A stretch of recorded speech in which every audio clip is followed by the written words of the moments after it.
In the meantime, opposition spokesperson on justice Zuleika Jess also used a section of her sectoral presentation to Parliament to highlight the Integrity Commission's report on the FLA. That report tabled yesterday found that the Firearm Licensing Authority, under the watch of its Chief Executive Officer, Mr. Shane Dalling, presided over a vault where ammunition belonging to private citizens went missing. A computer system that was deliberately manipulated to destroy the livelihood of a licensed dealer using the identity of a man who was already dead.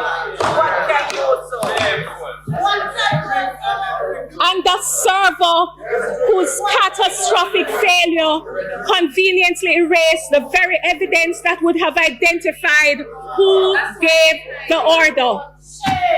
Madam Speaker, a man who runs an authority where the dead are used to falsify records, where vault doors cannot account for what is inside them, and where evidence disappears without consequence, has no business holding public office.